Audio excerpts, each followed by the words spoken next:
los elementos, mientras que...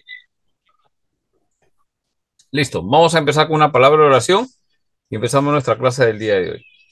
Amado Señor, te damos gracias por la oportunidad que nos das. Hoy nos acercamos a tu presencia y sabemos que estamos en un curso de estudio, es académico, pero lo que estamos aprendiendo es para conocerte más. No tenemos otro propósito y queremos servirte de mejor forma a través de ese conocimiento de ti, Señor. En todo lo que hagamos, nuestro conocimiento de ti va a determinar lo que vamos a hacer, aprender tu voluntad, lo que queremos hacer. Ayúdanos, Señor, con los estudiantes y con mi persona para poder lograr, pero no lo podríamos hacer si tu Espíritu Santo no nos enseña, no nos dirige, no nos redarguye, no nos orienta, Señor, en aquellas cosas que a veces no comprendemos. Gracias, Padre. Pedimos que tu Espíritu Santo nos esté bendiciendo desde el principio a fin. Así oramos en el nombre de nuestro Señor Jesucristo. Amén. Muy bien, entonces vamos a empezar. Habíamos tenido, hoy día nos tocaba ver el tema de los atributos. Los atributos, hay dos tipos hay una clasificación, son varios atributos que tiene el Señor, pero los podemos clasificar, ya alguien lo ha hecho, ¿no? No es algo que estamos descubriendo nosotros. Y cuando abrimos los libros de teología sistemática, donde encontramos el tema de la parte de Dios, ¿no? La doctrina de Dios, el conocimiento de Dios, vamos a encontrar que Dios tiene atributos y lo ponen en dos tipos, dos categorías. Uno son comunicables, atributos comunicables, son atributos que el Señor comunica y que nosotros lo reflejamos, nosotros podemos entenderlo, pero hay otros atributos que son incomunicables, son atributos que nosotros no lo podemos reflejar debido a nuestra naturaleza, ¿no? Entonces vamos a ir observando, esa es la distribución en general de lo que son los atributos. Ahora, donde empezamos el conocimiento del Señor, la doctrina de Dios, cuando empezamos en esa parte, nosotros tenemos que darnos cuenta que dentro de o sea, todos los atributos, Dios es eso a la vez que es, por ejemplo, Dios es amor, pero a la vez es un Dios justo y severo. Entonces, por ser severo, deja de ser amor, no. Por ser amor, deja de ser severo, no. Entonces, eso es lo que tenemos que entender, porque debido a nuestra naturaleza, nos vamos a inclinar siempre al amor de Dios, ¿no? Nos conviene, ¿no?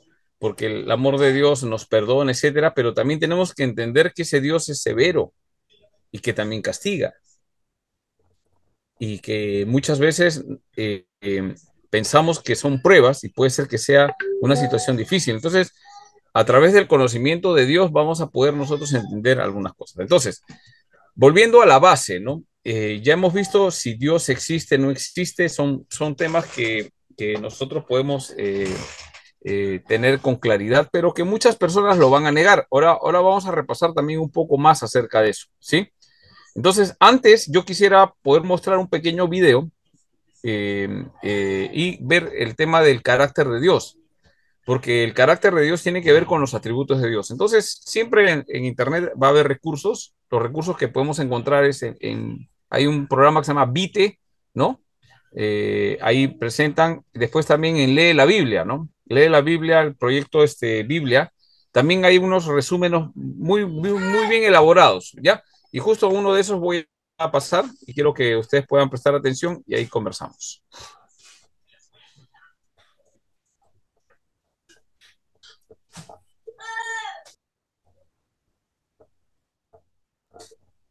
¿Se puede ver y escuchar? Entonces, es Dios mis... Sí, sí, pasar. Ya.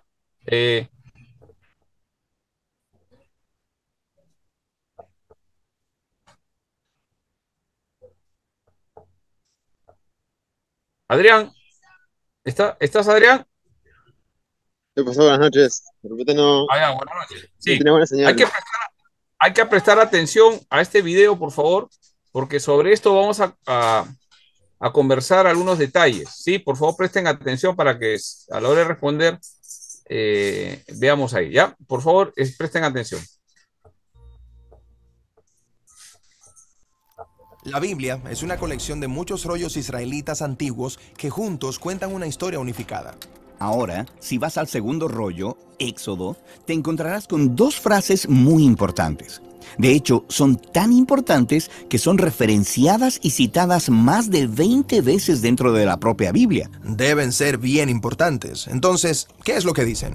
Yahweh, Yahweh. Ese es el nombre de Dios.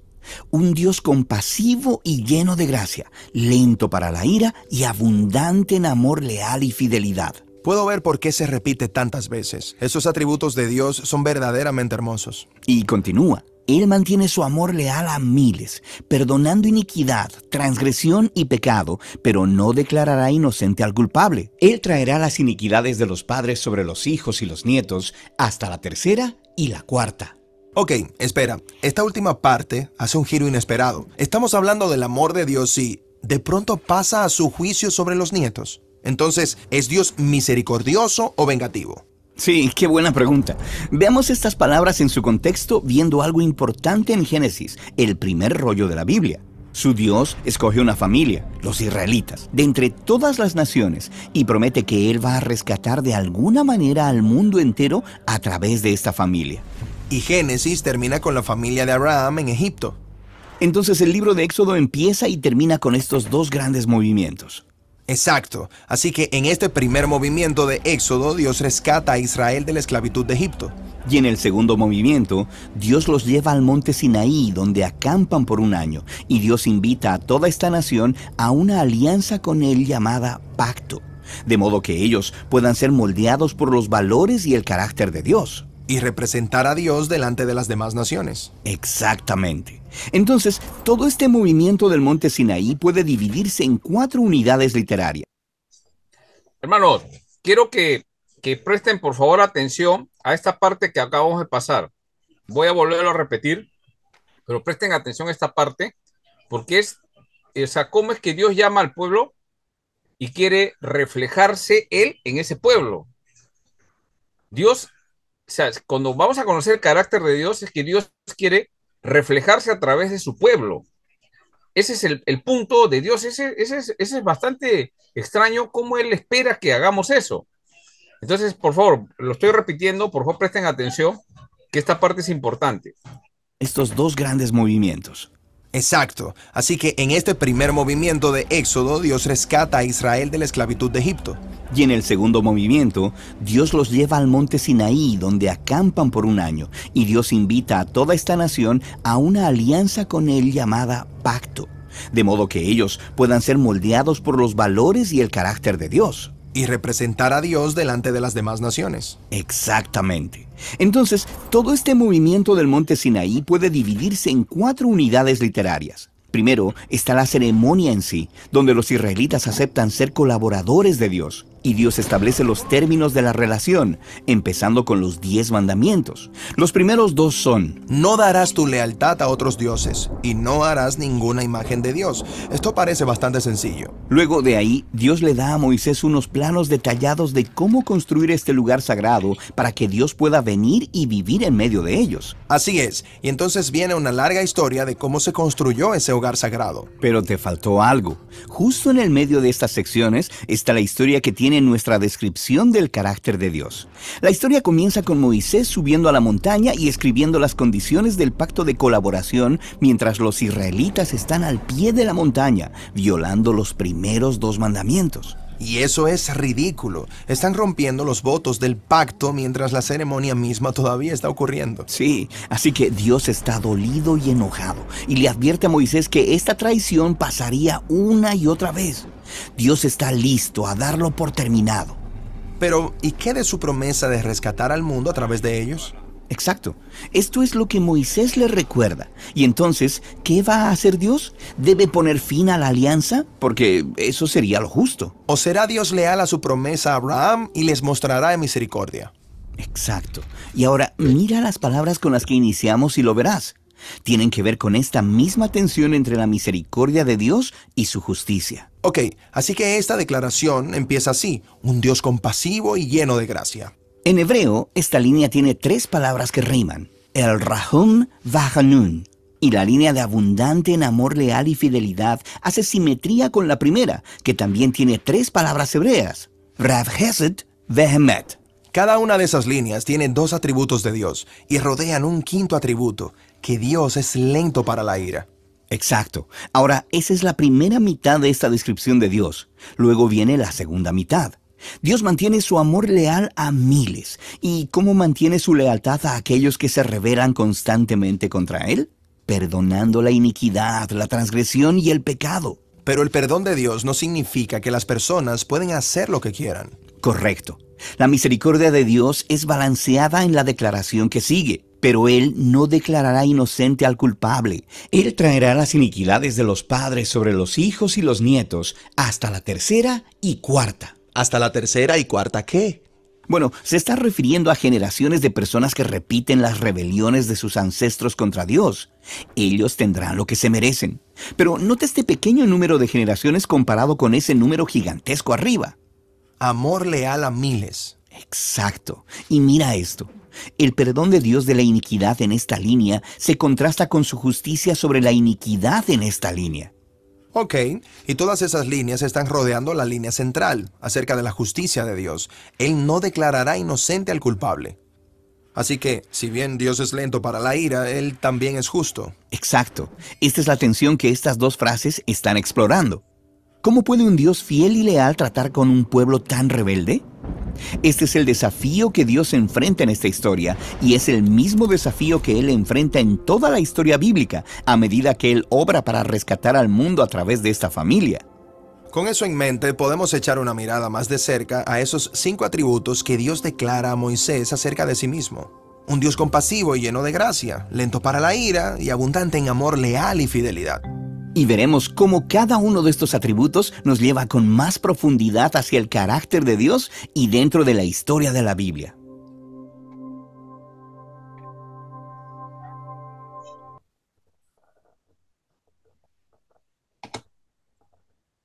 Muy bien. Comentemos lo que hemos visto ahora. Nos habla del carácter de Dios. Y cuando nos ponemos a buscar cuál es el carácter de Dios, hay, hay una, ese texto de Éxodo 34. Entonces, creo, hermano Javier, creo que ya llevaron este Éxodo con Pastor Timoteo, ¿no? Sí, sí, hemos llevado Éxodo ya. Bien. Sí, Entonces, pastor. todo lo que se lleva en el seminario, una cosa tiene que ver con otra. No es simplemente un curso de relleno. Yo he llevado Claro, Éxodo claro. con Pastor Timoteo y después yo he ido y lo he ido a enseñar a la iglesia y lo voy a volver a enseñar en el próximo año. Empezamos nuevamente a enseñar Éxodo.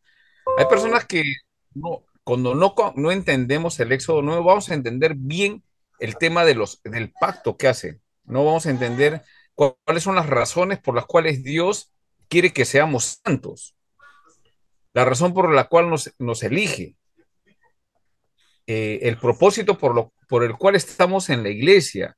La responsabilidad que tenemos los que estamos de alguna forma pastoreando, cuidando, liderando en la iglesia.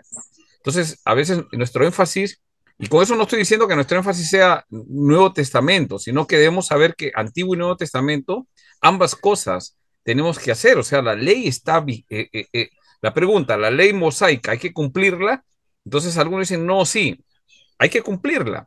Ahora se llama la ley de Cristo, pero está basado en el mismo carácter de Dios. Ahora, hay leyes que ya han sido abrogadas, o sea, ya no las seguimos, como por ejemplo los sacrificios, y lo entendemos por qué, ya no tenemos que hacer sacrificios. Pero el pacto que Dios hizo en el Antiguo Testamento era un pacto de obras, ahora es un pacto de gracia. Y algunos pensamos que el pacto de gracia ahora, es bueno, soy salvo y siempre voy a ser salvo. Eso es un error. Eso es un error. El hecho de decir de la seguridad de salvación, que la salvación no se pierde, no quiere decir de que todo el que confiesa y dice soy cristiano es cristiano. No, tiene una evidencia. El que se ha convertido a Cristo, como hemos dicho, recibe el perdón, ¿no? Y la obra del Espíritu Santo, que la vamos a tratar con más profundidad en el curso de doctrina del Espíritu Santo, ¿no? lo vamos a tratar, pero adelantando un poco, el Espíritu Santo es el que hace la obra en el creyente, es el que hace la obra de santificación. La obra del Espíritu Santo, el rol en el Antiguo Testamento es diferente al Nuevo Testamento. Hay una diferencia. Antes hacía cumplir el propósito de Dios. En el Nuevo Testamento también, pero principalmente lo que hace el Espíritu Santo en el creyente es santificarlo. Lo hace vivir como un santo. Ese es el tema. O sea, la obra del Espíritu Santo es santificar a la persona. Entonces, eso tenemos que entender porque es el mismo Dios. No estamos tratando de diferente forma. Entonces, vamos preguntando, ¿sí? Um, cuando, hermano Javier, ¿qué texto se trató en el video para demostrar el carácter de Dios? ¿Cuál fue el texto que tratamos? Bien, el texto que se acaba de ver es el Éxodo 34, el Muy bien, versículo 6 y 7, ¿ya? ¿Puedes ya leerlo el 6 y donde, 7 para recordarlo? claro, dice así, 34, 6 y 7 dice. Y pasando Jehová por delante de él, proclamó, Jehová, Jehová, fuerte, misericordioso y piadoso, tardo para la ira y grande en misericordia y verdad, que guarda misericordia a millares, que perdona la iniquidad, la rebelión y el pecado, y que de ningún modo tendrá por inocente al malvado, que visita la iniquidad de los padres sobre los hijos y sobre los hijos de los hijos, hasta la tercera y cuarta generación. Muy bien. Entonces, a veces lo leemos y queremos hablar de maldiciones, ¿no? Algunos utilizan, no, las generaciones, Oh, sí, y a sí, veces por favor. sí, ¿no? Y a veces no entendemos la esencia o sea, que ese, pero hablamos muchas veces no entendiendo la esencia del contexto, ¿no? Y acá lo principal que nos quiere revelar la Biblia, Dios a través de esta palabra, es el carácter de Dios. O sea, ¿cuál es su carácter? Conózcanme. Eso es lo que está diciendo el Señor, ¿no? ¿Qué cosa es lo que tenemos que conocer de Él? ¿No? Obviamente tenemos que leerlo todo, pero por tema de tiempo no vamos a poder verlo y yo sé que ya tienen como base el estudio de Éxodo. Entonces, por favor, no se descuiden en ninguno de los cursos, porque justamente todo está planificado para que podamos nosotros comprender algunas cosas. Entonces, el versículo 6, 34:6, dice, y pasando Jehová por delante de él, proclamó, ¿no? Ahí se renueva el pacto, ¿no? Proclamó. ¿Por qué se renueva el pacto? ¿Por qué se debe renovar el pacto? Mira, el capítulo 32 te dice el contexto para que sepas dónde está ubicado. Claro, el pueblo peca. El becerro de oro. O sea, Sí, han hecho el pacto, Aarón regresa y encuentra que el pueblo estaba, ¿no? Ya. Y el capítulo 33, Dios promete su presencia con el pueblo y es necesario renovar el pacto. Pero Dios quiere revelarse ahora, ¿no? Porque sí sabemos qué sucede, ¿no? Eh, sí sabemos qué sucede con los que estaban a favor del becerro, ¿no? Sí. ¿Qué pasó? Mueren. ¿Ah? Son. Mueren, pastor, mueren. ¿Cómo? Son asesinados por. O sea, los matan al mismo pueblo. Ya. ¿Ya? Baja Moisés, ¿no? Encuentra al becerro, le pregunta, y Aarón le dice, "No, yo no sé, yo solamente eché oro y salió el becerro, ¿no? O sea, como diciendo, tiene algún poder, mira, Aarón no sabe ni cómo explicar las cosas. Gracias a Dios, a la misericordia de Dios, permitió que él sea el sacerdote del pueblo, ¿no? Pero bueno, Dios le habla a Moisés y le dice, separa al pueblo. ¿Quiénes están? ¿No? ¿Quiénes quieren ir tras el becerro y quiénes quieren ir tras el Señor? Entonces el pueblo se separa y hay muchos que no quieren, ¿no? Y que han levantado, no se arrepienten, ¿no? Pero el pueblo levita, ellos son los que deciden seguir y Dios manda a exterminar por mano de los levitas a todos los rebeldes, ¿no? Hay una matanza fuerte, ¿no? Y de ahí se continúa, ¿no? El tema, ¿no? Entonces, cuando vemos ahí, ¿cómo vemos al Señor, ¿no? Entonces, Él quiere establecer un pacto. Y una vez que pasa eso, va a renovar el pacto, ¿no? Y nuevamente, versículo 1, Jehová dijo a Moisés, alízate 2 tablas de piedra como las primeras y escribiré sobre esas tablas las palabras que estaban en las tablas primeras, que quebraste, ¿no? Y nuevamente él tiene que subir al monte, ¿no? Y después, versículo 4, ¿no? Descendió la nube y estuvo allí con él proclamando el nombre de Jehová. Versículo 6, ahí entra, ¿no? Encaja. Y pasando Jehová por delante de Moisés, ¿no? Proclamó, Jehová, Jehová, ¿no? Yahweh, Yahweh, ¿no? Fuerte y ahí misericordioso, piadoso, tardo para la ira y grande en misericordia y verdad. Entonces, ahí se está revelando el Señor. Él está diciendo, yo soy así, o sea, soy fuerte, misericordioso y piadoso, pero no, pero también se aira contra el pecado, tardo para la ira, o sea, la ira Dios da muchas oportunidades, pero la ira está ahí, ¿no? Que guarda la misericordia a millares, que perdona la iniquidad, la rebelión y el pecado. O sea, lo que está diciendo, voy a perdonar por lo que han hecho con el becerro. Y que de ningún modo tendrá por inocente al malvado. O sea, no es que es un Dios que ve al malvado, el que no se arrepiente, el que no tiene, haya así misericordia también para él. No, dice que no va a temar por inocente. Y esa es una revelación de la palabra, no es de lo que nosotros queremos. No alguien poder escuchar, no, pero que ese es un Dios de amor. Es que no han leído la Biblia, ¿no? No han leído la Biblia. Y acá es claro. Entonces, interesante, ese texto es el Rajún Namajún, ¿no? Bueno, ahí pueden volverlo a ver para...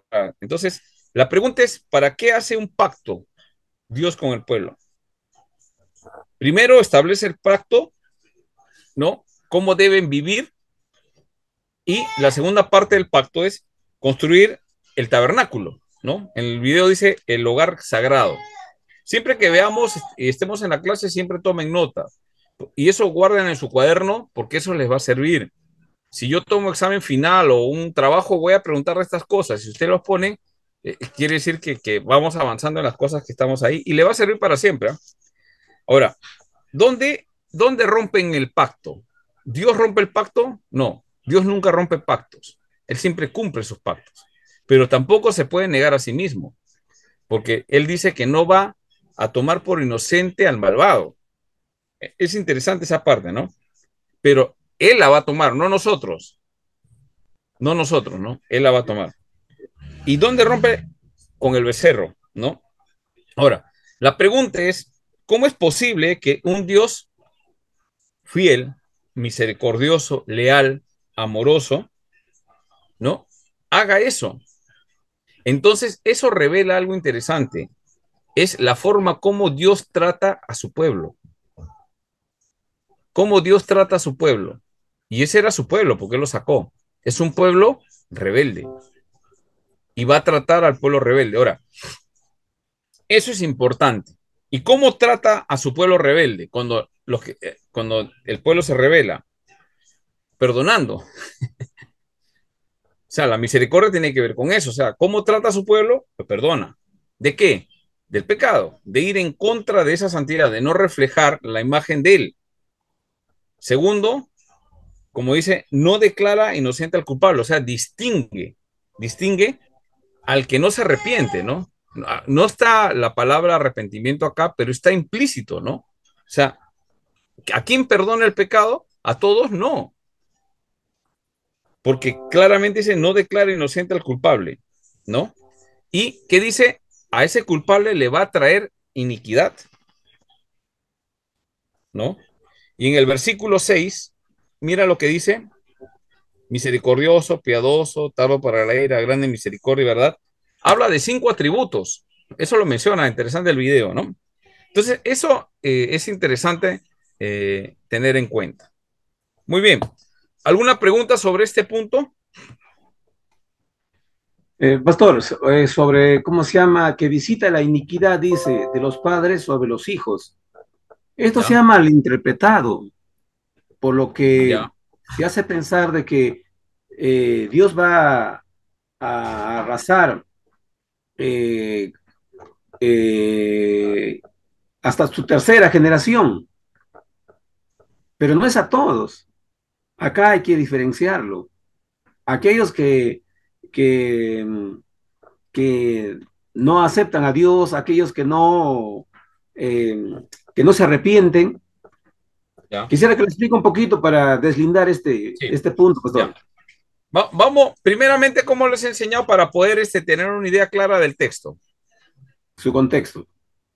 Ya, el contexto muy bien. Ya hemos visto dónde están en el monte Sinaí, están en el pacto de Moisés, pacto por obras. Está un pueblo acostumbrado a Egipto. Eso es lo que tenemos que, o sea, el pueblo había salido de Egipto, pero Egipto todavía estaba en su corazón. Ujú. Así. Ahora, no todos, ¿no? Porque hay unos que anhelaban, estaban en Egipto, pero ellos siempre anhelaban, son los que oraban para que Dios intervenga, etcétera.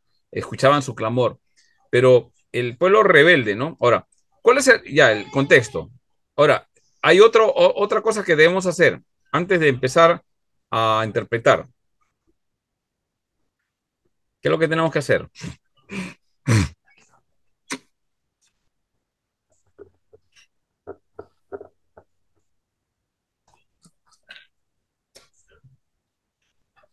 Hermenéutica, hermenéutica. Ese es un procedimiento el más sencillo. Buscar otras versiones, pastor. Muy bien. Simple, vamos de frente a otras traducciones porque nos va a ayudar a visualizar. Eso yo por lo menos yo lo tengo grabado. Ustedes traten de grabarlo, o sea, miren otras versiones. Yo recomiendo la nueva traducción viviente, ¿no? ¿Y qué dice la nueva traducción viviente? El versículo 6 dice, el Señor pasó por delante de Moisés proclamando. ¿Te das cuenta? Ya lo cuadró, ¿no? El Señor pasó por delante de Moisés proclamando. Entonces, acá ¿quién está hablando? El Señor. ¿Y qué dice? Yahvé, el Señor, el Dios de compasión y misericordia, soy lento para enojarme y estoy lleno de amor inagotable y fidelidad. Versículo 7, yo derramo amor inagotable a 1000 generaciones y perdono la iniquidad, la rebelión y el pecado, pero no absuelvo al culpable, sino que extiendo los pecados de los padres sobre sus hijos y sus nietos. Toda la familia se ve afectada hasta los hijos de la tercera y cuarta generación. Y dice que en ese momento que habla Dios estas palabras, versículo 8, al instante Moisés se postró hasta el suelo y adoró. Entonces dijo, y es interesante lo que va a decir este Moisés, oh Señor, si de verdad cuento con tu favor, te ruego que nos acompañes en el viaje. Es cierto que el pueblo es terco y rebelde, pero te pido que perdones nuestra iniquidad y nuestros pecados. Entonces, ahí es interesante, o sea, un pueblo que no tiene un líder estilo Moisés, qué pena iglesias que no tengan este tipo de líderes. Qué pena me da cuando veo ministerios juveniles que no tienen este tipo de líderes. Ministerio de varones o lo que sea, ¿no? O sea, de damas. Me da mucha tristeza porque imagínese una iglesia que tenga un pastor que no le importa eso, o sea, está viendo que Dios le dice sí, están haciendo eso, pero no tiene quien interceda por ellos. ¿Se da cuenta? Entonces Moisés era un hombre manso, dice, ¿no? No había otro como él. Entonces, él va a empezar a interceder, ¿no? Vamos a seguir leyendo, mira, porque acá lo que estamos aprendiendo es a conocer cuál es el carácter de Dios y cómo esto se relaciona de su carácter con los atributos. Entonces, es cierto que el pueblo es terco, rebelde, pero te pido que perdones nuestra iniquidad. O sea, él no ha hecho él no ha hecho el becerro, ¿no? Moisés hizo el becerro, No, no, no, no. pero él es el representante de Dios en ese momento. O sea, él es el líder de ahí, él es el representante del pueblo. Él está haciendo el que hace, llega y encuentra ni su hermano que debía, bueno, un poco difícil también, pues con todo ese pueblo poder considerarlo. Bueno, eso estaba en un proceso de aprendizaje, ¿no? Y dice, te pido que perdones nuestra iniquidad y nuestros pecados, tómanos como tu posesión más preciada. Y el Señor le responde, versículo 10. Estoy en nueva traducción viviente. ¿Eh? El Señor respondió, escucha, yo hago un pacto contigo en presencia de todo tu pueblo. Realizaré milagros que jamás se han hecho en ningún lugar de la tierra ni en ninguna otra nación. Todos los que te rodean serán testigos del poder del Señor, el imponente despliegue de poder que yo haré por medio de ti. Pero presta atención a todo lo que hoy te ordeno, porque entonces iré delante de ustedes y expulsaré a los amorreos, ¿no? Todos esos pueblos. Verso 12, ten mucho cuidado de no ser tratados con los pueblos que viven en la tierra donde tú te diriges. O sea, lo que le está diciendo, no te vayas a moldar al mundo. Romanos capítulo 12, ¿no? Versículo 2, no se amolden, ¿no? Eso es lo que le está diciendo acá, no se amolden.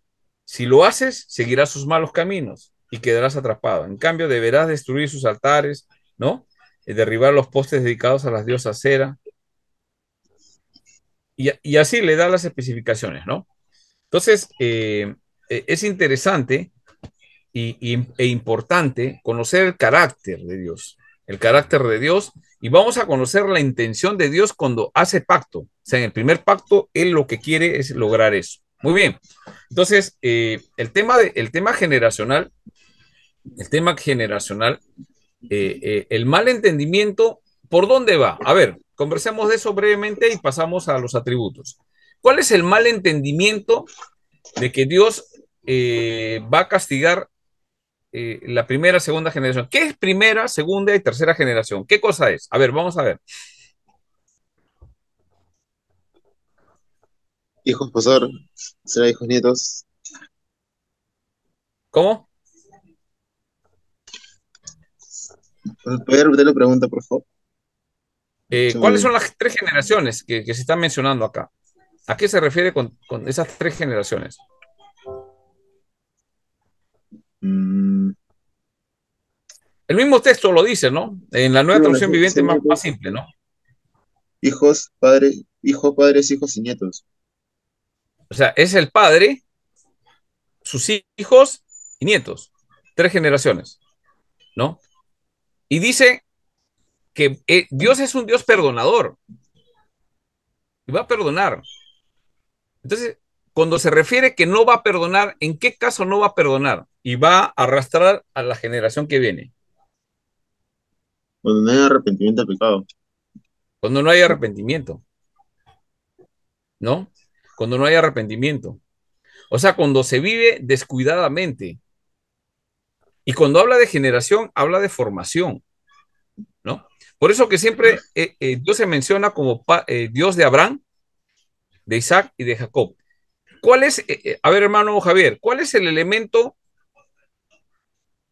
claro, ya sabemos el tema familiar, ¿no? Claro, es el padre, el hijo y el nieto, sí lo sabemos, pero ¿cuál es el hilo que conduce a esa generación? Y Dios va a trabajar con esa generación. Bueno, de ahí va a venir el Cristo, el Hijo de Dios, ya es algo ya predeterminado, ¿no? Pero ¿cuál es el punto? ¿A qué es lo que se apunta?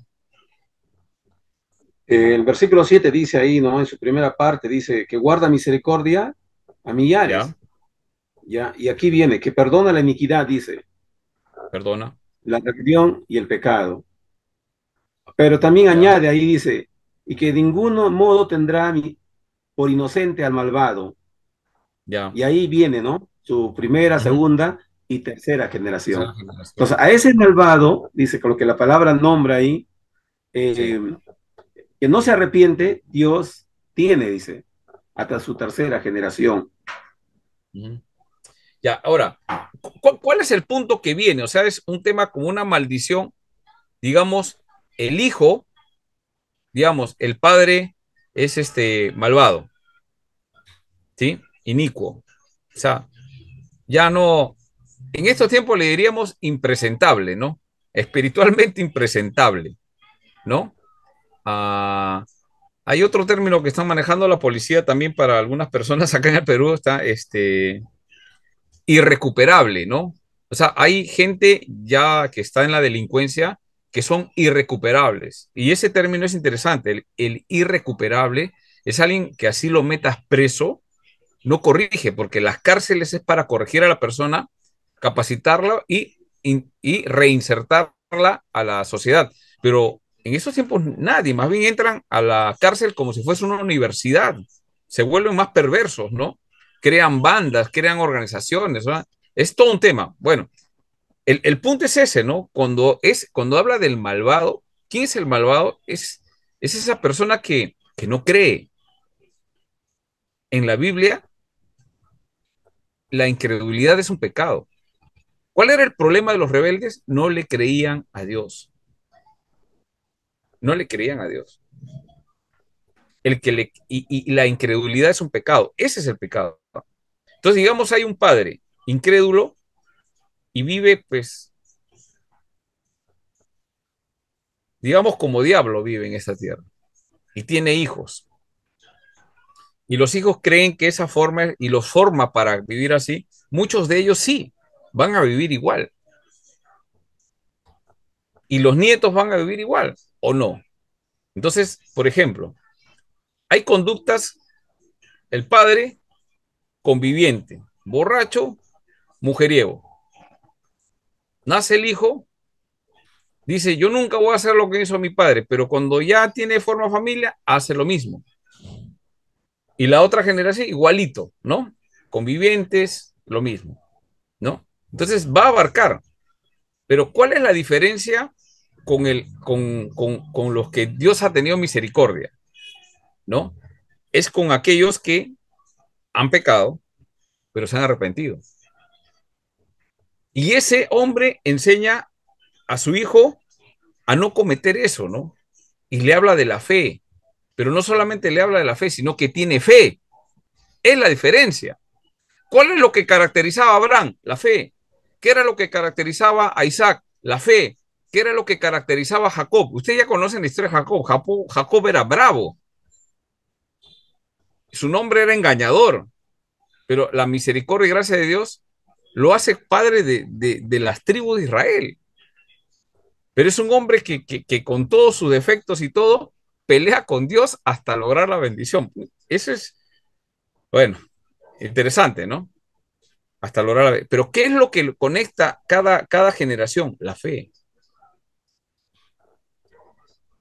Nosotros, como seres humanos, tenemos una responsabilidad de asegurar que la próxima generación y principalmente nuestros hijos, es lo que enseña el texto, principalmente nuestros hijos estén preparados. Como yo sé que un hijo mío está preparado?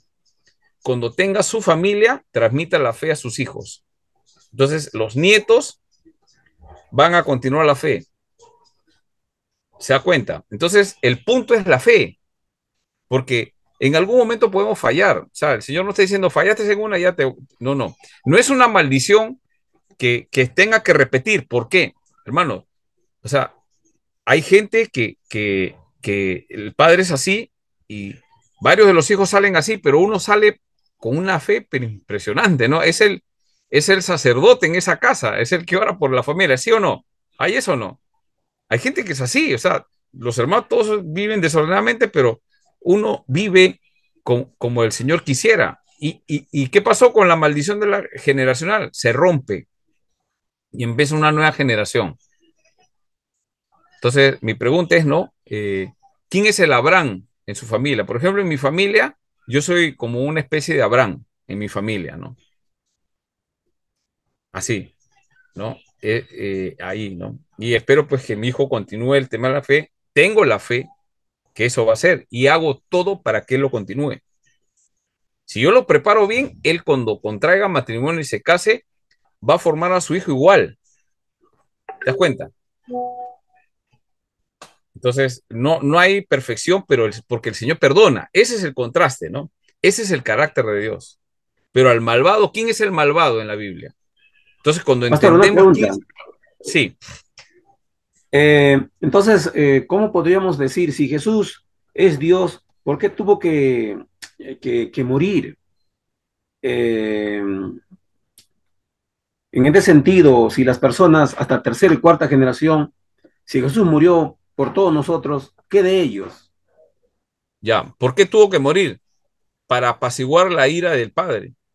Ya, está bien, pero ahora yo pregunto, si Jesús murió por todos, ¿qué de esta tercera y cuarta generación de los que no aceptan su palabra, que Jesús están en maldición? Cuando están en pecado y no han sido Cuando perdonados. están- Cuando, o sea, están en pecado y no han sido perdonados.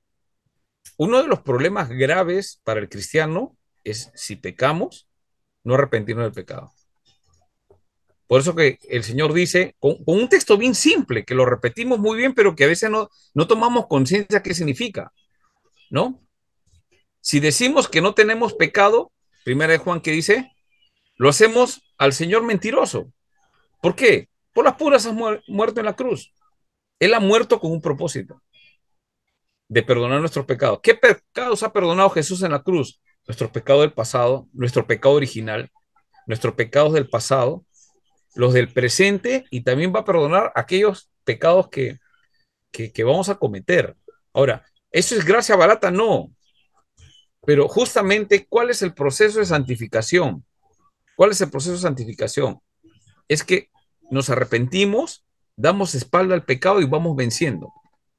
Cuando empezamos en la fe, no sé, voy a poner en general, alguien que estaba en el mundo, tomaba, se drogaba tal vez, mujeriego y, digamos, hablando de hombres, ¿no? De damas no vamos a hablar, estamos acá entre varones. Y hacía todas esas cosas. El Señor tocó su vida y cambió. Ya no toma, ya no frecuenta esos sitios. O sea, puede ser que esté la tentación todavía, pero en un proceso de santificación va venciendo esas cosas, ¿no? Ya no hace eso escandaloso, se está cuidando, ¿no? Porque quiere agradar al Señor. Pero por ahí hay pecados que todavía estamos luchando y batallando. Ahora, el punto es el siguiente, ¿cómo nos vamos analizando? O sea, ¿cuántos años en la fe tenemos? ¿No? Entonces, hace 10 años, 20 años, ¿en qué estaba? Ahora, ¿cómo estoy? ¿Qué estoy haciendo? Entonces, cuando uno ve eso, estamos viendo algo, no que nosotros tengamos la capacidad. Ese es un grave error, pensar que tenemos la capacidad para vivir espiritualmente. No tenemos la capacidad. ¿Por qué? Porque Cristo nos ha perdonado en la cruz, nos ha redimido, nos ha justificado. Pero ¿qué necesitamos para vivir en santidad? Adrián, ¿qué necesitamos, hermano Javier? ¿Qué necesitamos para vivir en santidad? No podemos vivir solos, ¿ah? No hay nadie, así sea el hombre más justificado sobre la tierra. Necesitamos de algo. La guía del Señor, a través del Espíritu Santo, para El santificarnos. Espíritu Santo dentro de nosotros, ya no afuera, porque Jesús está afuera. El Espíritu Santo está dentro del creyente. Esa es la promesa. Y eso es lo que hace que en Juan capítulo 16 habla de la obra del Espíritu Santo. En Juan capítulo 14 habla de la promesa del Espíritu Santo. En Juan capítulo 16 dice la obra del Espíritu Santo. Y la obra es convencernos. Hermano, no existe ningún predicador, escúchame, por favor tomen nota de eso. No existe ningún predicador que pueda convencer a las personas de pecado. No existe. Y si alguien dice eso, está en un claro error. No conoce la Biblia. No existe nadie que pueda convencer de pecado. Así yo le hable a, no sé, a X, miren, ustedes están viviendo en pecado. Lo que estoy haciendo es juzgarle. Lo que estoy diciendo es a dónde va a ir, pero no lo va a convencer. Le puedo dar conocimiento, saber la situación, pero ándate de acá religioso.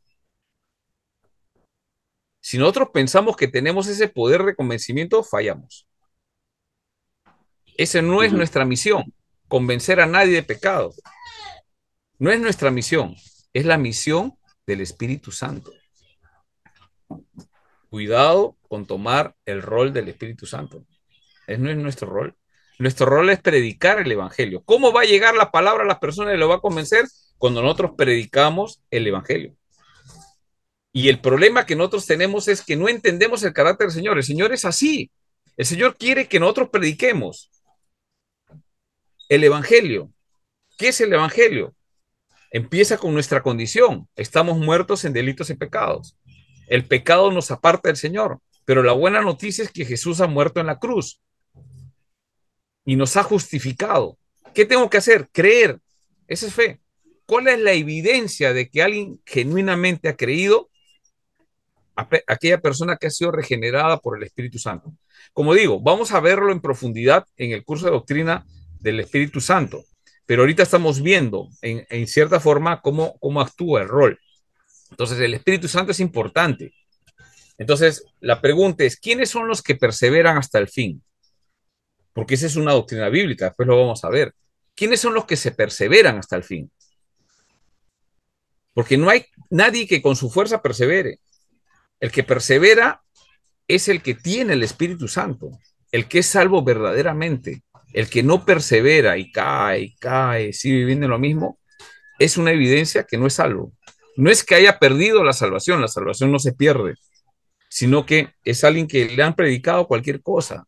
Está sosteniéndose con sus manos, con sus fuerzas.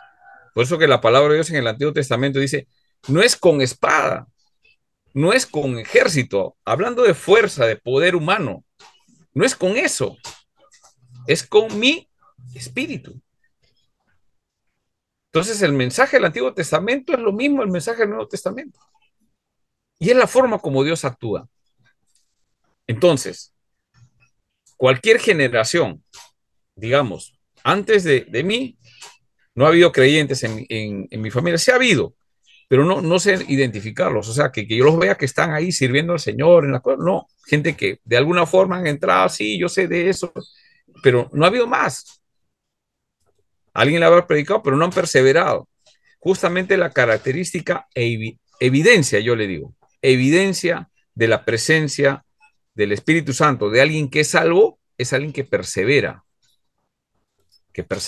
se equivoca, el Señor le pide perdón al Señor, confiesa sus pecados, reconoce.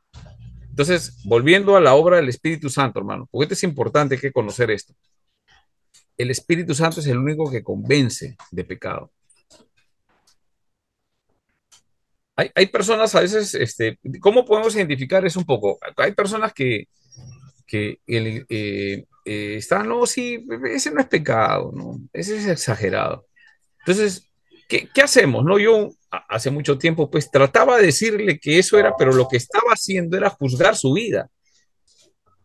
Y después entendí por la lectura, el estudio de la palabra. A mí el seminario me ayudó mucho para poder entender, para poder mejorar mi forma de ver, mi paciencia, para poder entender a otras personas. ¿Cómo es posible que alguien que está muerto va a reaccionar frente al pecado? Piensa que está bien, que somos exagerados, Sí, pastor, porque ¿no? dice hay un pasaje, el que practica el pecado es esclavo del pecado, dice. Todavía no ha sido liberado del pecado. Muy bien. Entonces vamos Pero sumando ahí, todo. ahí hay una obra importantísima. Cristo ya murió, pero sigue siendo esclavo del pecado. O sea, el Satanás lo tiene bajo su control, bajo su dominio. Claro. Es No ha propiedad de sido, Satanás. no ha sido liberado, No ha sido no ha liberado. sido regenerado, no es una nueva criatura. O sea, es alguien que ha entendido la religión, que Jesús murió, sí, ha entendido, pero el pecado lo sigue viviendo. O sea, mira, hermano, o sea, yo le digo, tengo una experiencia en jóvenes, ¿no? Y hay veces muchos que se pelean con los jóvenes y no los entienden porque creen que son salvos pero que son carnales. Pero sí existen cristianos carnales, pero ¿cómo sabes si es carnal o de repente no es salvo? ¿Cómo es posible que alguien que ha sido criado en la fe muchos años, después, eh, o sea, no solamente que peca, sino que todavía lo publica y como que eso es bueno y se burla de los cristianos? Porque he visto personas así que han estado en la fe, todo, algo ha pasado y después están haciendo las cosas del mundo y peor que cualquier otra persona que no publican cosas. Y tú dices, ¿qué está pasando con esa persona? Si antes era creyente, no, nunca ha sido creyente. Porque la forma natural es Adán cuando pecó, ¿qué hizo? ¿Se acuerda, hermano? Adrián, ¿qué cosa hizo Adán cuando pecó? Condenó a toda la generación. Ya, pero no, o sea, ¿él qué hizo con su reacción, la primera reacción? Adán lo llama a Dios, ¿qué Ah, hizo? Se le echó la escondió culpa a su él. esposa. Se escondió, hermanos, de forma natural. Mira, estas aplicaciones, ¿no? Vamos a entrar un poquito ahorita en la parte doctrinal y conceptuales, que es importante, pero también alternarlo con la aplicación. Normalmente, cuando se esconden, o sea, cuando nosotros fallamos al Señor, tratamos de escondernos. Los hijos nuestros, cuando fallan y hacen algo indebido, se esconden. Pero hay gente que ha sido cristiana y después todavía lo publican en el Facebook, pecados como que están tomando con la gente. O sea, empiezan a hacer escarnio, es un escarnecedor. O sea, tomando, publicando que yo conocí a un muchacho que espiritualmente parecía, estaba como baterista y después algo pasó y empezó a publicar que como baterista a todas las mujeres le abrían las piernas en redes sociales. Y yo me quedé así, yo algo tenía metido, ese nunca ha sido cristiano antes, pero con eso demostró. O sea, yo cometes pecado, lo escondes, estás contristando al Espíritu Santo, estás entristeciendo, o sea, te da vergüenza, o sea, estás mal, pero hay otros que no, sí, viven así y se empiezan a escarnecer. Entonces tú dices, pero ¿qué pasó? Y empiezan a publicar sus pecados, sus cosas, ¿no? Y diferentes cosas. No vamos a analizar todo, pero como que normal, o sea, ya antes vivió así, pero ahora se ha dado cuenta, ¿no? Casos como, por ejemplo, eh, ustedes han escuchado de Britney Spears, ¿no? Sí, sí, perdón. Han escuchado, ¿no? Ella es cantante. ¿Qué ha sido antes? Cantante en la iglesia. Algunos Mm. dicen, ha sido cristiana, sí, porque cantaba en la iglesia y algo ha pasado en su vida. No lo sé, yo no soy para analizar, pero, o sea, en escenario, ella agarra y si había algo de Dios en su vida, besarse con Madonna en el escenario, este, una evidencia que no hay nada, o sea, ni siquiera le da vergüenza, no se esconde. Me dejo entender, o sea, cree que, yo lo hago, ¿no? Bueno, es bien complicado eso, ¿no? Pero el punto, si nosotros volvemos a nuestro punto, el carácter de Dios es lo que marca la diferencia. ¿Qué conozco del carácter de Dios? Entonces, ¿quién me revela, quién me enseña? Es el Espíritu Santo. El mismo Dios, Espíritu Santo, la tercera persona de la Trinidad, enseñándonos, ¿no? El Espíritu Santo convenciéndonos de pecado. Ese es nuestro Dios, es el que hace. A través de eso, el Espíritu Santo nos hace eh, pedir perdón al Señor. Señor, perdóname. Me ganó mi deseo, cualquier cosa. Dije algo, hice algo, perdóname, ¿no? Muy bien. Entonces, el carácter va por ahí. Muy bien. Vamos a avanzar con unas diapositivas que tengo acá. ¿Lo pueden visualizar? No, pastor, todavía no. ¿Qué pasó? Creo que no lo he compartido, ¿no? No, no, todavía no.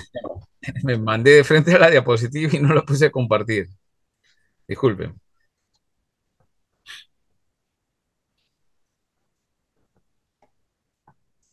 Ya.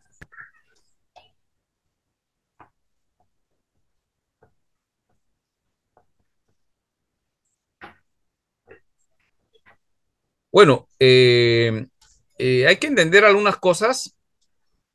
Las doctrinas cristianas son verdades fundamentales de las Sagradas Escrituras, la Biblia, pero en forma ordenada y sistemática. Es lo que es la teología sistemática. Estamos tratando de ver cómo va acá. donde la Biblia nos habla de perseverancia, de exhortación, consecuencia del pecado, extraviarse, la predicación, la obediencia de corazón. Vamos a avanzar un poquito, algunas doctrinas a estudiar, después vamos a ver, quiero avanzar un rato para entrar a este punto. La doctrina de Dios, ¿no? Cuando hablamos de doctrina de Dios, ya hemos tratado este punto, la existencia de, a ver, voy a ponerlo por acá, la existencia de Dios. Eso es importante, ¿no? Lo hemos conversado. La Biblia, para recordarnos, no explica ni se esfuerza por demostrar la existencia de Dios. Por el contrario, lo asume como una verdad absoluta, ¿no?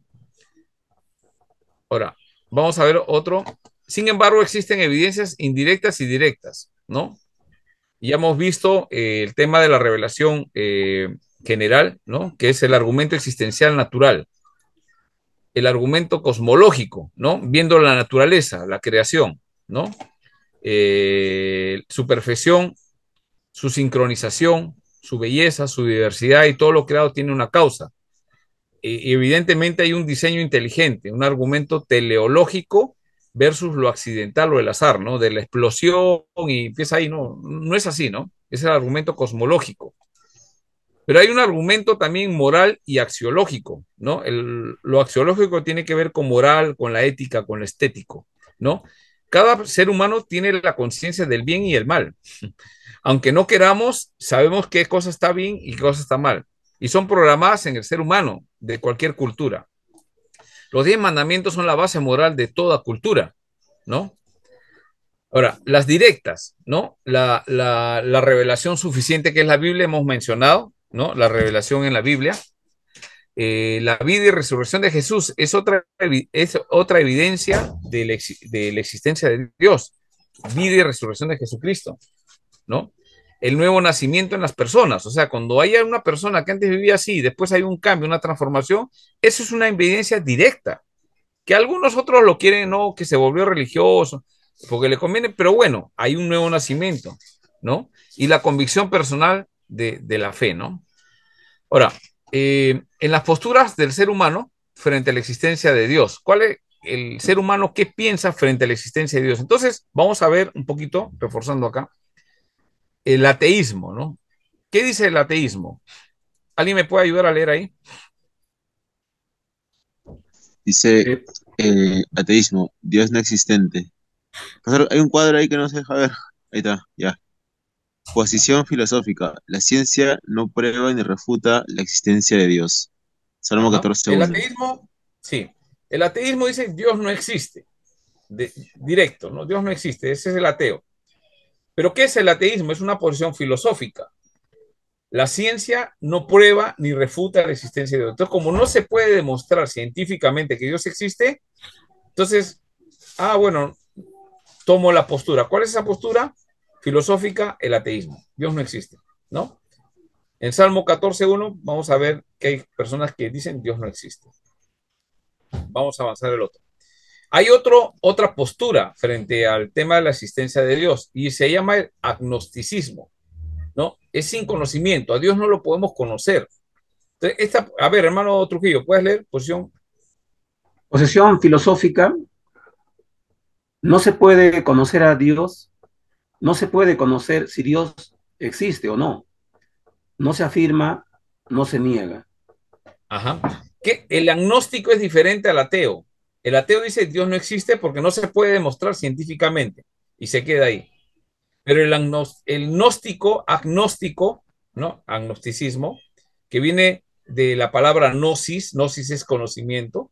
Ellos dicen que no se puede conocer si Dios existe o no. No se puede afirmar, pero tampoco podemos negar que no existe, ¿no? Hay un texto ahí donde, Deuteronomio 4:29, ¿no? Hay una tercera posición y es el rechazo o indiferencia. A ver, Adrián, por favor, lee. Ya. Rechazo o indiferencia. Creen en la existencia de Dios, pero rechazan que Él intervenga en su vida. Romanos 1:18 y Zacarías 7:12. Sí.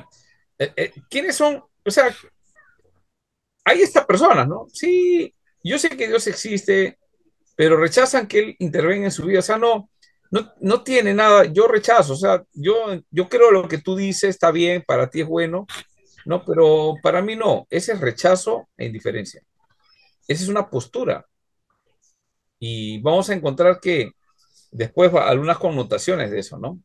Ya, vamos a ver, hermano, Trujillo, lee Teísmo, el ¿no? teísmo. Teísmo. Acepta la existencia de Dios. Se asume la existencia de Dios, pero con muchos puntos de vista distintos. Politeísmo, muchos dioses. Panteísmo, todo es Dios, todo es parte de, y Dios es parte de todo, debe decir abajo. Ajá, sí, es parte de todo, sí. Entonces, el teísmo, ¿no? O sea, se acepta la existencia de Dios, pero hay dos formas de ver el teísmo, ¿no? Como politeísmo, que ya sabemos que son varios dioses, pero hay Ujú. otro que es el panteísmo, ¿no? ¿Qué es el panteísmo? Es que La piensan que en naturaleza, una ¿no? piedra, ahí está Dios, ¿no? En una Ujú. flor, ahí está Dios.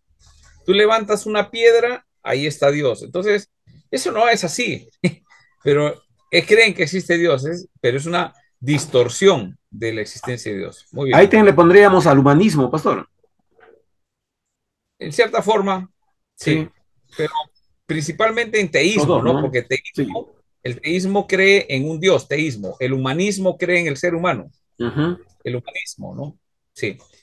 A ver, veamos, a ver, hermano Javier, sigue leyendo, pues esa es parte Deísmo, dice. del Deísmo. deísmo. Dios creó todo, pero lo abandona a un curso natural sin intervenir. Ese es el deísmo. El monoteísmo, un solo Dios, dentro de ello cristianismo, judaísmo, islam. Ajá, sí. Muy bien. El deísmo es que, como dicen, ¿no? O sea, sí, creemos que hay un Dios que todo lo ha creado, pero no se relaciona con su creación. Ya Ujú. creó y lo ha dejado ahí, se ha desconectado, no tiene relación. Tenemos, no interviene en la creación. Ese es el deísmo, ¿no? Cada uno tiene que hacer, ya te ha dado todo Dios, ya ahora tú haz. Y ese pensamiento está muy metido en personas, ¿no? Bueno, y el monoteísmo sí habla de un solo Dios, ¿no? Que es el cristianismo, el judaísmo y el islam, como conocemos, ¿no? Ya. Ahora, el cristianismo bíblico, ¿no? Definido en nuestra declaración de principios y en los 5 puntos de la reforma. Esto es importante, hermano. Cuando hablamos de reforma, ya lo he explicado, vamos a tratar también en algún momento el tema de la doctrina reformada, que es doctrina bíblica, ¿no? Por eso hablo que el cristianismo es bíblico. Entonces, los 5 puntos de la reforma, ¿no? Que algunos dicen puntos del calvinismo, en sí no nacieron como para poder enseñar, porque eso ya está en la Biblia. El punto es que apareció el arminianismo, y el arminianismo, como ustedes saben, habla de la pérdida, que se puede perder la salvación y que el hombre tiene cierta, si bien es cierto, tiene responsabilidad, pero puede perderla si no persevera. Entonces, Dios pasa a segundo nivel y el hombre es glorificado, pero la Biblia no enseña, dice que Dios se glorifique y para glorificarse él hace todo, en asunto de salvación y perseverancia. Entonces, respuesta al arminianismo aparecen los 5 puntos de la reforma, ¿no?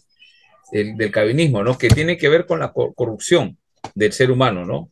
Corrupción radical, elección incondicional, la redención particular, el llamamiento eficaz y acá abajo dice la perseverancia de los santos. De esto estamos hablando donde interviene el rol del Espíritu Santo. Desde el Nuevo Testamento es lo que hace perseverar al cristiano. Cristiano que no persevera, lo más seguro es que no es salvo. ¿Sí? Bueno, eso ya lo vamos a ver un poquito en Doctrina de la Salvación. Esperemos que podamos estar y seguir el mismo hilo. Muy bien, avanzamos. Las 5 solas de la Reforma. Es importante mencionarlo acá. ¿Por qué? Porque esto tiene que ver con toda nuestra doctrina, ¿no? La sola escritura, solo la Biblia, solo Cristo, ¿no?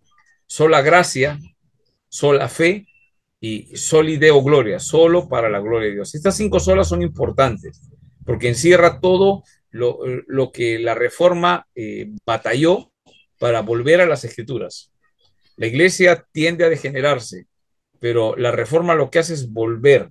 Las reformas en la Biblia hablan de volver a las Escrituras, volver a la palabra de Dios, reformar lo que se ha deformado, ¿sí? Entonces, esto encierra las 5 solas, solo la Escritura, no hay ningún libro aparte, solo Cristo, no María, ¿no? Por ejemplo, en el caso solo la Biblia, ¿por qué solo la Escritura? ¿Por qué? Porque habían el magisterio de la Iglesia Católica, algunas otras cosas, la infalibilidad del Papa. No, no, no, eso no es. Solo Cristo, solo la Biblia, solo Cristo. Él es el Salvador, nada de María, nada que la Iglesia tiene que bautizar para que la gente. No, todo es Cristo, solo la gracia, ¿no? Nada de obras. No tienes que bautizarte para salvarte. Son las cosas que se discutían en ese tiempo. Solo fe, ¿no? Somos salvos por fe, no por obras, no por hacer cosas, es sola fe. Y solo todo es para la gloria de Dios, o sea, Dios lo hace todo, porque la gloria de Él está ahí. Y eso es lo que hace nuestra transformación y todo, ¿no? Entonces, esos 5 principios, esas 5 solas, son importantes para poder entender el tema de las doctrinas. Entonces, si nosotros sabemos que la escritura, solo la escritura nos va a hacer conocer a Dios, su voluntad y cosas, vamos a poder tener más, más facilidad de poder comprender. Pues si dudamos de que las escrituras y necesitamos a alguien más que nos enseñe, pues ya estamos con dificultades. Entonces, ¿qué nos enseña el Espíritu Santo? La Biblia. No nos enseña otra cosa, ¿no? Muy bien. Eso sí se entiende, ¿no, hermanos? Sí, está No bien. tenemos problema con eso, ¿no? Ya. Ahora, vamos a ver los atributos de Dios. A ver, Adrián, por favor, lee esa.